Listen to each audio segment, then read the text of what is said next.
Let's talk about the Buster Poindexter song Hot, Hot, Hot. No, okay, wait. Do not scroll past this. This story is far more interesting than you think. It's about fame, fortune, and the crazy person that you date right before you find the one. Feeling hot, hot, hot. The year was 1987.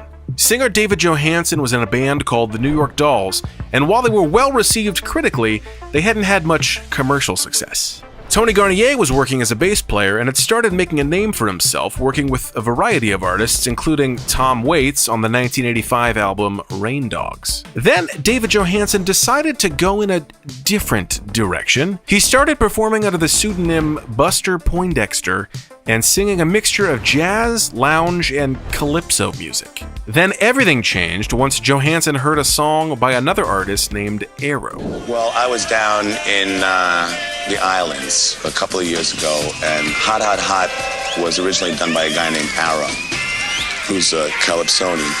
And it was the #1 song 2 years in a row, which is unprecedented at the Trinidad Calypso Festival, and also #1 road march 2 years in a row. So it's kind of like probably the most popular calypso going today. And now America is going to hear it. The self-titled album Buster Poindexter was released in 1987, and people loved it.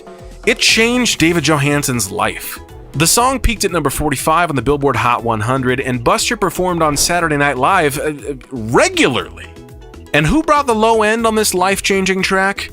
Tony Garnier and his Spector bass. Tony was a member of the SNL house band from 87 to 89, backing Johansen on the album, on SNL, and even on Johnny Carson. Would you welcome, please, Buster Poindexter.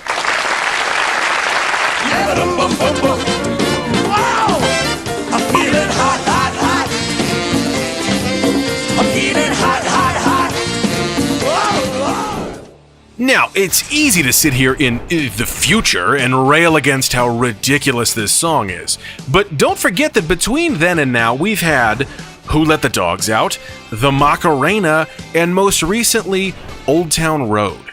It seems every few years we all go crazy for a ridiculous song and look back and can't believe we ever liked it. By the way, I'm not being rude in calling this song ridiculous. David Johansen, Buster Poindexter himself, agrees. I want to play something from the Buster Poindexter era, and Don't play Hot, Hot, Hot. No, I wasn't going to. I was going to play. Thank God. Were you really tired of it? It's the bane of my life. Oh, I was going to play Bad Boy. Okay. With Hot, Hot, Hot, David Johansen was thrust into the spotlight. He got Bill Murray to star in the music video, and Johansen himself stars in Murray's 1988 movie Scrooged.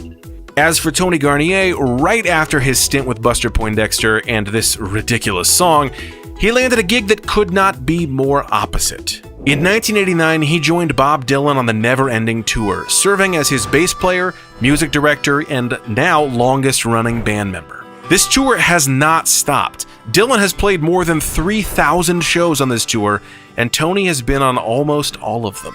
In addition to this, Tony has recorded with Diana Krall, Iron and Wine, Paul Simon, Buddy Guy, Carly Simon, and of course, Bob Dylan. And whereas songs like the Macarena went away, Hot, Hot, Hot has become part of American culture. Start a fire, caliente.